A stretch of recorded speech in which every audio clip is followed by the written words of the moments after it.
বৃহস্পতিবার রাত 8টা আর কথা মতো আমি চলে এসেছি লাইভে। শোনাবো একটি গল্প। তার আগে বলে নিই, আজকে সুপ্রিম কোর্টের যে রায়, আপাত দৃষ্টিতে হয়তো মনে হচ্ছে যে যারা দুর্নীতি করেছিল, এইভাবে দুর্নীতি হয়েছিল রাজ্যে, তো সেই অযোগ্য প্রার্থীরা আলটিমেটলি শাস্তি পেল। কিন্তু পুরো পরিস্থিতিটা যখন ভাবছি, এত যোগ্য প্রার্থীও তার মধ্যে রয়েছেন যার উপর বেস করে তারা নিজেদের জীবনে অনেকটা এগিয়ে গিয়েছেন, তারা যোগ্যতার ভিত্তিতে চাকরি পেয়েছেন এবং সেভাবে তারা নিজেদের জীবনকে গড়ে নিয়েছেন একটাভাবে। সেই রকম মানুষদের যাদের চাকরি চলে গেল, তাদের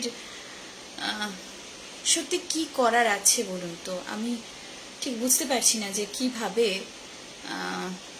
তাদের সঙ্গে জাস্টিস হবে। তাদের সঙ্গে যে এতটা ইনজাস্টিস হলো, আমি একজন সাধারণ নাগরিক হিসেবে তাদের প্রতি আমার সমবেদনা জানালাম এবং আশা করব ভবিষ্যতে এই বিষয়টি নিয়ে, যদিও আমরা আস্থা রাখতে পারছি না বিচার ব্যবস্থার উপর, তবুও আবারও হোপ এগেনস্ট হোপ আশা রাখবো যে এই বিষয়টা নিয়ে আবারও আলোচনা হবে এবং যোগ্য প্রার্থীরা অবশ্যই তাদের চাকরি ফিরে পান, এটাই আশা করব।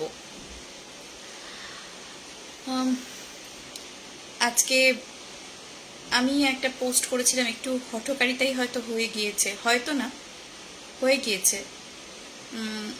সত্যিই তো শুনে এসেছি সাদা খাতার মজাই আলাদা। পরিচিত অনেকেই বলেছেন সাদা খাতা জমা দিয়ে, বুক ফুলিয়ে বলেছেন যে সাদা খাতা জমা দিয়ে চাকরি পেয়েছি, বা এই আমি এত টাকা দিয়ে চাকরি পেয়েছি। অনেকে স্বীকার করেন না প্রকাশ্যে, অনেকে আবার এটা বলতে ভালোবাসেন যে আমি এই টাকা ডোনেশন দিয়ে চাকরি পেয়েছি। তো সমস্ত ধরনের মানুষই তো থাকে। তো এগুলো শুনতে শুনতে কোথাও একটা মনের মধ্যে ক্ষোভ তৈরি হয় এবং সুপ্রিম কোর্টের রায়, ওই কথাগুলো যেগুলো শুনেছি, সেটা একটা কানেক্ট হয়ে একটা আউটবার্স্ট হয়েছে। কিন্তু এটা বলা ঠিক হয়নি। সত্যি তো যারা যোগ্য প্রার্থী, একজন আমাকে ফোন করেছিলেন আমার পোস্টটি পড়েই, আমারই ফেসবুক ফ্রেন্ড, তার সঙ্গে কখনো আমার এর আগে কথা হয়নি, কিন্তু তিনি ফোন করেছিলেন। তার গলাটা শুনেও আমার ভীষণ তখন খারাপ লাগছিল যে সত্যি তো কত মানুষ, কত নিরীহ মানুষ যারা এটার উপর ভিত্তি করে সংসার করেছেন, কত দায়িত্ব তাদের উপরে এসেছে। একটা সরকারি চাকরি, তার মানে একটা ফ্যামিলির সেটা অনেকখানি ভরসার জায়গা। তো সেখান থেকে যখন বিনা অপরাধে সেটা চলে গেল, তখন তাদের মনের অবস্থা কীরকম হতে পারে সেটা তো ভেবে দেখা দরকার। এবং সেটা যতই ভাবছি ততই খারাপ লাগছে। তাদের সঙ্গে সমব্যথী, আমরা প্রত্যেকেই হয়তো তাদের সঙ্গে সমব্যথী, কিন্তু মানে কোনটা যে ঠিক বলতে পারছি না, বুঝতে পারছি না। যারা অযোগ্য প্রার্থী, যাদের এইভাবে চাকরি হয়েছিল, তাদের চাকরি গেছে বা মানে চলে যাচ্ছে, তারা যেটা আর্ন করেছেন এত বছর ধরে সেটা তাদের ফেরত দিতে হচ্ছে, সেটা একটা তো ভালো লাগা ব্যাপার, সেটা কোথাও গিয়ে জাস্টিস মনে হচ্ছে। কিন্তু সঙ্গে সঙ্গে প্যারালালি এই যে বিষয়টা হলো, এতজন যোগ্য প্রার্থী যে নিজেদের চাকরি হারালেন, সেটা কোনো মতে মেনে নিতে পারছি না। সেটা ভীষণ ভীষণ খারাপ লাগছে। যাই হোক, যেহেতু কথা দিয়েছি লাইফে গল্প শোনাবো, নিশ্চয়ই শোনাবো একটা গল্প। আর বেশি না দেরি করে গল্প নিশ্চয়ই শোনাতে শুরু করব। কয়েকটা কমেন্ট তার আগে পড়ে নেব। স্বাগতা কোনার ইজ ওয়াচিং। আচ্ছা, থ্যাংক ইউ টুম্পা, কেমন আছিস? সেদিন দেখা হলো, বেশি কথা হয়নি, একদিন বাড়িতে চলে আয় পুচকুটাকে নিয়ে। তপন কুমার সরকার বলছেন স্মার্ট পিকচার। কোন পিকচারের কথা বলছেন আমি ঠিক বুঝলাম না। অনেক ধন্যবাদ লাইভ জয়েন করার জন্য। Probal Ghosh is watching, thank you বন্ধুগর। Mamoni is also watching, thank you. আর অনেকেই দেখছেন, দেখছি। আমি লাইভ শুরু করব। আজকেও শোনাবো একটি ভয়ের গল্প। ভূতের নয়, কিন্তু গল্পটা আগেই বলছি, ভূতের নয়, ভয়ের গল্প। আজকে শোনাচ্ছি জোসেফ পি ব্রেনানের লেখা গল্প জাদুকর। নরগ্যানের বিচিত্র মেলা এক রাতের জন্য বিভারভিলে, গ্রামের সীমান্তে যে বিশাল পার্কটা আছে, সেখানে তাদের পশরা সাজিয়ে তাঁবু খাটিয়ে বসল। সময়টা অক্টোবরের শুরুর এক উষ্ণ আরামপ্রদ সন্ধে। ফলে 7টা বাজতে না বাজতেই সেই হই হুল্লোড় আমোদ প্রমোদের মেলায় ভিড় জমে গেল। এই ভ্রাম্যমান মেলা খুব যে বড় বা জমকালো তা নয়, তবে রিভারভিলে এর কদর আছে। কারণ সিনেমা, থিয়েটার, খেলার মাঠ, শহুরে সবকিছুর থেকে দূরে এক পাহাড়ি এলাকায় নিঃসঙ্গ হয়ে দাঁড়িয়ে আছে রিভারভিল। রিভারভিলের স্থানীয় অধিবাসীরা খুব উঁচু দরের খেলা দেখতে হয়তো চায় না, সুতরাং সেই পুরনো মোটা মেয়ে, উল্কি কাটা মানুষ এবং বাঁদর খোকা দেখেই ওরা খুশি হয়, মুগ্ধ হয়ে নিজেদের মধ্যে আলোচনা করতে থাকে। চিনেবাদাম আর মাখন দেওয়া পপকর্ন খেতে ওরা ব্যস্ত। একই সঙ্গে কাপের পর কাপ গোলাপি লেমনেডে চুমুক দিয়ে চলেছে, আর রং চঙে চকলেটের গা থেকে কাগজের মোড়ক খুলতে খুলতে ওদের আঙুল চটচটে হয়ে উঠছে। সবাই বেশ আরামে দিলখুশ হয়ে খেলা দেখছিল। তখনই এক ম্যাজিশিয়ানের দালাল ফলাও করে চিৎকার শুরু করলো। বেটে মোটা, পরনে চেক কাপড়ের স্যুট, মুখে লম্বা এক চোং। দালালটা প্রাণপণে চেঁচালেও ম্যাজিশিয়ান তাঁবুর সামনে তৈরি কাঠের মঞ্চের পেছনে একা চুপচাপ দাঁড়িয়ে আছে। কেমন যেন নির্বিকার অবজ্ঞার ভাব, এবং ভিড় করে জমায়েত হওয়া জনতার দিকে সে ফিরেও তাকাচ্ছে না। অনেকক্ষণ পরে যখন প্রায় 50 লোক মঞ্চের সামনে জড়ো হয়েছে, তখন আলোয় এসে দাঁড়ালো ম্যাজিশিয়ান। জনতার মধ্যে থেকে শোনা গেল চাপা গুঞ্জন। ওপর থেকে ঠিকরে পড়া কর্কশ আলোয় ম্যাজিশিয়ানকে ভীষণ অদ্ভুত দেখাচ্ছে। ক্ষয়ে আসা লম্বা রোগা চেহারা, গায়ের রং ফ্যাকাশে, আর গর্তে বসা কুচকুচে কালো দুটো চোখ আকারে বিশাল, ধকধক করে জ্বলছে। মন্ত্রমুগ্ধের মতো সবাই এক দৃষ্টে চেয়ে রইল তার দিকে। ম্যাজিশিয়ানের গায়ে গাঢ় কালো স্যুট ও সেকেলে সরু টাই, সব মিলিয়ে সাক্ষাৎ শয়তান। শীতল দৃষ্টিতে জনতাকে জরিপ করল সে। অভিব্যক্তিতে ফুটে উঠল তাচ্ছিল্য আর চাপা বিদ্বেষ। তার গমগমে স্বর পৌঁছে গেল ভিড়ের শেষ সারি পর্যন্ত। সে বলল, আপনাদের মধ্যে যে কোনো একজনের সাহায্য আমার দরকার। দয়া করে কেউ স্টেজে আসেন যদি। সবাই আশেপাশে তাকাতে লাগলো, ঠেলতে লাগলো একে অপরকে, কিন্তু মঞ্চের দিকে কেউই এগিয়ে গেল না। ম্যাজিশিয়ান কাঁধ ঝাঁকালো, ক্লান্ত গলায় সে বলল, আপনাদের মধ্যে থেকে কেউ না এলে খেলা দেখানো সম্ভব নয়। আমি আপনাদের হলপ করে বলছি, ভদ্রমহিলা ও ভদ্র মহোদয়গণ, এই খেলায় ভয়ের কিচ্ছু নেই। এটা নেহাতি নিরীহ খেলা। আচ্ছা, অনেকে দেখছেন এবং অনেকে কমেন্ট করছেন, আমি একটু কমেন্ট পড়ে নিচ্ছি।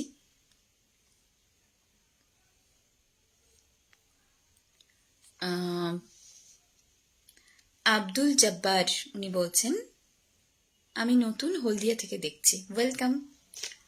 আমি একটি গল্প পড়ে শোনাচ্ছি। প্রতি বৃহস্পতিবার লাইভে আমি গল্প পাঠ করি ঠিক রাত 8টায়। রিপন আর কে, Ripon is watching, thank you so much. শুভ সন্ধ্যা। রিপন বলেছে শুভ সন্ধ্যা, আমিও তোমাকে জানাই শুভ সন্ধ্যা। রিপন বলছে বাংলাদেশ থেকে। হ্যাঁ, আমি জানি তুমি বাংলাদেশ থেকে। Madhumita Surchandra is watching. কেমন আছো বলো। আচ্ছা, বুবু পিসি, সুমনা ভট্টাচার্য আমার পিসি, সেও দেখছে। কেমন আছো ভাই, কেমন আছে বলো। আচ্ছা, ফিরে যাই গল্পে। এটা নেহাতি নিরীহ খেলা, ম্যাজিশিয়ান বলছে। প্রত্যাশা নিয়ে চারপাশে তাকালো সে, আর ঠিক তখনই জনৈক যুবক কনুই দিয়ে ভিড় ঠেলে এগিয়ে আসতে লাগলো মঞ্চের দিকে। হাত বাড়িয়ে তাকে মঞ্চে উঠতে সাহায্য করলো ম্যাজিশিয়ান। ছেলেটিকে একটা চেয়ারে বসালো। আরাম করে বসুন, ম্যাজিশিয়ান বলল। এখনই আপনাকে আমি হিপনোটাইজ করে ঘুম পাড়িয়ে দেব, তখন আপনাকে যা বলবো আপনি তাই শুনবেন। ছেলেটি চেয়ারে বসে ছটফট করতে লাগলো। দর্শকদের দিকে তাকিয়ে সপ্রতিভভাবে হাসল। ম্যাজিশিয়ান তার বিশাল চোখ যুবকের চোখে স্থির রেখে তাকিয়ে রইল। সঙ্গে সঙ্গে ছেলেটির ছটফটানি একদম বন্ধ হয়ে গেল। হঠাৎই ভিড়ের মধ্যে থেকে কে একজন রঙিন পপকর্নের একটা বিরাট প্যাকেট ছুঁড়ে মারল মঞ্চের দিকে। মঞ্চের আলোর উপর দিয়ে উড়ে এসে সেই প্যাকেটটা ধপ করে পড়ল চেয়ারে বসে থাকা যুবকের ঠিক মাথায়। ছেলেটির চকিতে ঝাঁকুনি দিল একপাশে। আরেকটু হলেই সে চেয়ার থেকে পড়ে যাচ্ছিল। একটু আগের নিশ্চুপ হয়ে থাকা জনতা গলা ফাটিয়ে হো হো করে হেসে উঠল।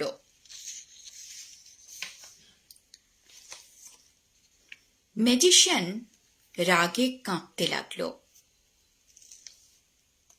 মুখ চোখ লাল করে ভয়ঙ্কর ক্রোধে সে তাকিয়ে রইল দর্শকদের দিকে। কে ছুঁড়ল এটা? হোঁচট খাওয়া গলায় জানতে চাইল সে। সবাই চুপ করে গেল। ম্যাজিশিয়ান তখনও তাদের দিকে লাল চোখে তাকিয়ে। অনেকক্ষণ পরে তার মুখ আবার ফ্যাকাশে হয়ে এলো। বন্ধ হলো শরীরের কাঁপুনি।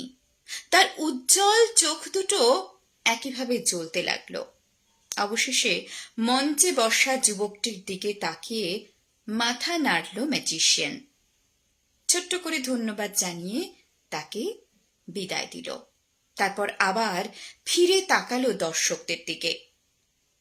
মাঝপথে বাধা পড়ার জন্য খেলা আবার নতুন করে শুরু করতে হবে, নিচু গলায় ঘোষণা করল ম্যাজিশিয়ান। তার জন্য নতুন কাউকে দরকার। পপকর্নের প্যাকেটটা যিনি ছুঁড়ে মেরেছেন, আশা করি মঞ্চে আসতে তার আপত্তি নেই। প্রায় ডজন খানিক লোক একসঙ্গে ঘুরে তাকালো ভিড়ের পেছন দিকে। আলো আঁধারিতে দাঁড়িয়ে থাকা জনৈক দর্শকের দিকে। সঙ্গে সঙ্গে তাকে দেখতে পেল ম্যাজিশিয়ান। তার কালো চোখ যেন ধিকে ধিকে জ্বলে উঠল। গম্ভীর ঠাট্টার সুরে সে বলল, এই খেলায় যিনি বাধা দিয়েছেন তিনি হয়তো আসতে ভয় পাচ্ছেন। ছায়ায় লুকিয়ে পপকর্নের ঠোঙা ছুঁড়তেই তার বোধহয় ভালো লাগে। অপরাধীর ঠোঁট চিরে আকস্মিকভাবেই বেরিয়ে এলো এক অস্ফুট চিৎকার। সঙ্গে সঙ্গে সে দু হাতে ভিড় ঠেলে এগিয়ে আসতে লাগলো মঞ্চের দিকে। তার চেহারায় তেমন কোনো বিশেষত্ব নেই, বরং প্রথম যুবকের সঙ্গে যেন অনেকটা মিল রয়েছে। দুজনকেই দেখে সাদামাটা খেতি মজুর বলে মনে হয়। তাচ্ছিলের ভাব নিয়ে দ্বিতীয় যুবক মঞ্চের উপর চেয়ার নিয়ে বসল।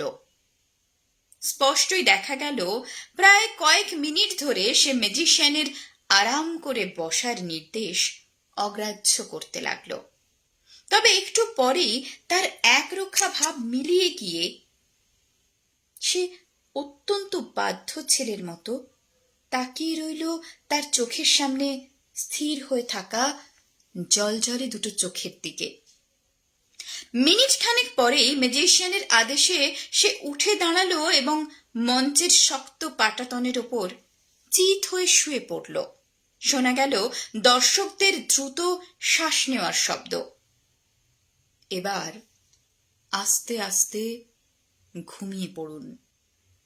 ম্যাজিশিয়ান সুর করে বলতে লাগলো, ঘুমিয়ে পড়ুন ধীরে ধীরে। এই তো আপনার চোখে ঘুম নেমে আসছে। গভীর ঘুমে আপনি এখন ঘুমিয়ে পড়ছেন।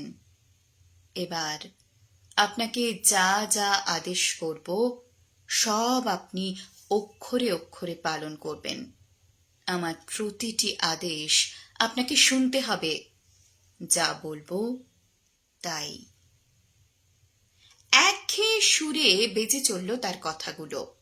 একই শব্দ সে বারবার বলতে লাগলো। জনতার মুখে টু শব্দটি নেই। সবাই চুপচাপ, ছবির মতো দাঁড়িয়ে। হঠাৎই ম্যাজিশিয়ানের সুর পাল্টে গেল এবং দর্শকরা টান টান হয়ে উঠল উত্তেজনায়। উঠে দাঁড়াবেন না, আস্তে আস্তে ওপরে ভেসে উঠুন। ম্যাজিশিয়ান আদেশ দিল, ভেসে উঠুন ওপরে। তার কালো চোখ দাবানলের মতো সপ্রভ হয়ে চলতে লাগলো। দর্শকরা শিউরে উঠল, উঠুন ওপরে।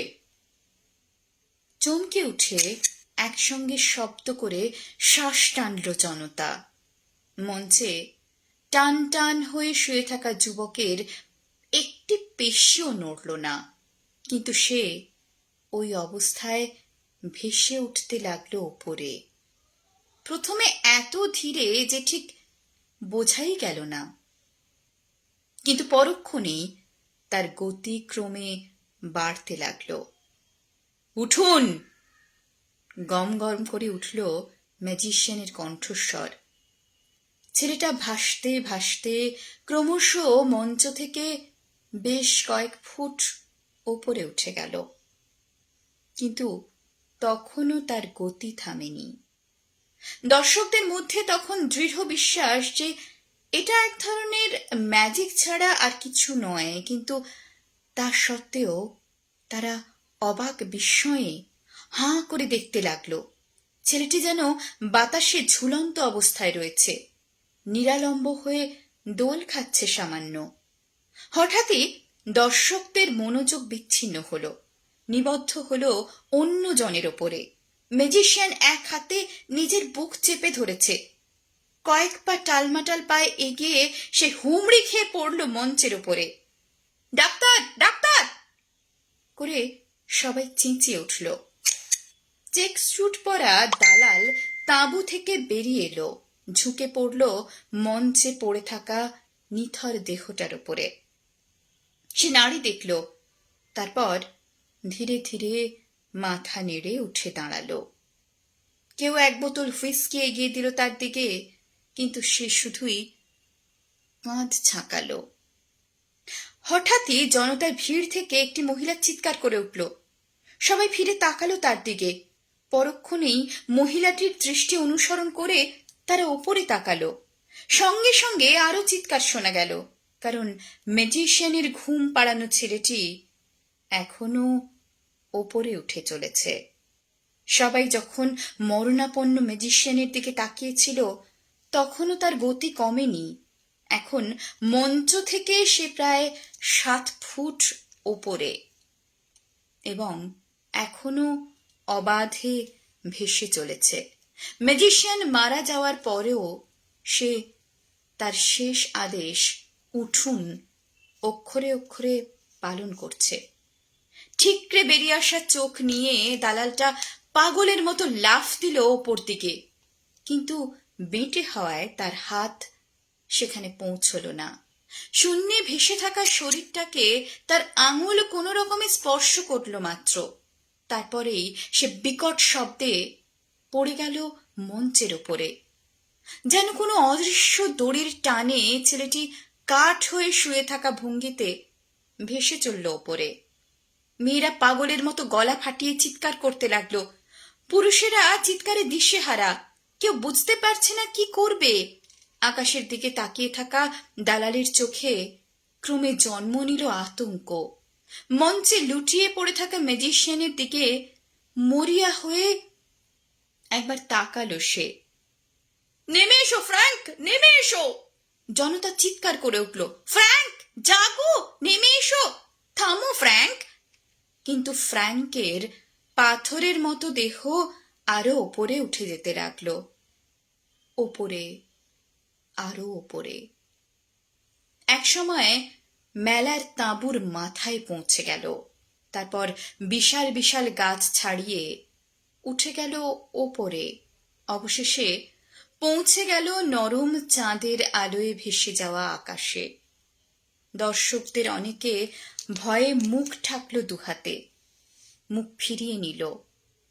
যারা তখনও তাকিয়েছিল তারা দেখল ফ্র্যাঙ্কের শরীরটা আকাশে ভাসতে ভাসতে ক্রমে একটা বিন্দুর আকার নিল, যেন একটা ছোট্ট কয়লার টুকরো ভেসে চলেছে চাঁদের দিকে। তারপর সেটা একেবারে অদৃশ্য হয়ে গেল। অরিজিনাল এই গল্পটার নাম লেভিটেশন, লিখেছেন জোসেফ পি ব্রেনেন। আজ শোনালাম গল্পটি ছিল জাদুকর বা লেভিটেশন।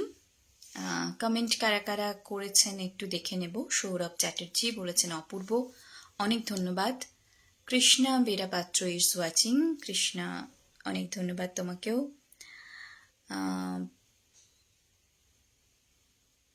আচ্ছা, Shampa Maiti is watching, thank you মেজমাসি। কেমন লাগলো গল্প অবশ্যই জানিও। Basabi Bose is watching, thank you so much. যারা ছিলেন, আমি কমেন্ট না করলে যতজনের ওয়াচিংয়ে আসে তাছাড়া আমি সবাইকে দেখতে পাই না। মামুনি বলছে বাহ খুব সুন্দর, থ্যাংক ইউ। আজকের গল্প ছিল এই পর্যন্তই, কিন্তু আমাদের মনে রাখতে হবে আমরা এখনো সেই মেয়েটির বিচার পাইনি যে মেয়েটি বিনা অপরাধে খুন হয়ে গিয়েছিল কিছুদিন আগে এবং নৃশংসভাবে তার হত্যাকাণ্ড সংঘটিত হয়েছিল। তার সঠিক বিচার আমরা পাইনি। আবারও একটি অত্যন্ত সেন্সিটিভ একটা রায় সুপ্রিম কোর্ট দিল যে প্যানেল ক্যান্সেল। কেন প্যানেল ক্যান্সেল? যখন যোগ্য চাকরি প্রার্থীদের লিস্ট এবং অযোগ্য চাকরি প্রার্থীদের লিস্ট আছে তাদের হাতে, তাহলে কেন প্যানেল ক্যান্সেল হলো? প্রশ্ন আমার নিজের কাছেও এবং আপনাদের সবার কাছেও।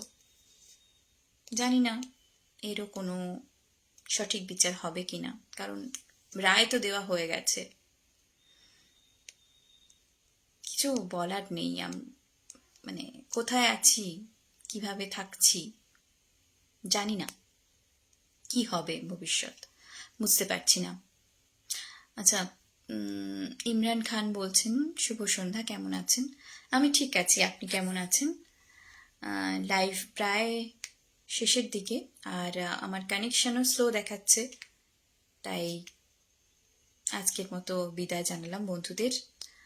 আগামী সপ্তাহে আবারও একটি গল্প নিয়ে থাকবো, গল্প শোনাবো, আড্ডা হবে। ততক্ষণ সবাই ভালো থাকুন। আর আরও গল্প পেতে শুনতে, যারা গল্প শুনতে ভালোবাসেন তারা সাবস্ক্রাইব করতে পারেন আমার নতুন ইউটিউব চ্যানেল নিশিরাতের গল্প। আমি সেই লিঙ্ক এই আমার লাইভের কমেন্ট বক্সে অবশ্যই দিয়ে দেব। আচ্ছা, আরও দুজন কমেন্ট করেছেন দেখছি। বন্ধুবর প্রবাল ঘোষ বলছেন দারুণ লাগলো, দারুণ গল্প, খুব ভালো বলেছ, thank you so much. Imran Khan বলছেন আপনার কবিতা ও গল্পগুলো অসাধারণ সুন্দর, অনেক ধন্যবাদ আপনাকে। শুনতে ভালো লাগছে তবেই তো বলতে ভালো লাগবে আমার। আচ্ছা, শুভরাত্রি। সকলে ভালো থাকুন। আর আবারও বলবো যে চাই একটা সঠিক বিচার হোক, যোগ্য প্রার্থীরা যেন তাদের চাকরি ফিরে পান, এইটুকুই প্রত্যাশা রাখলাম। শুভরাত্রি।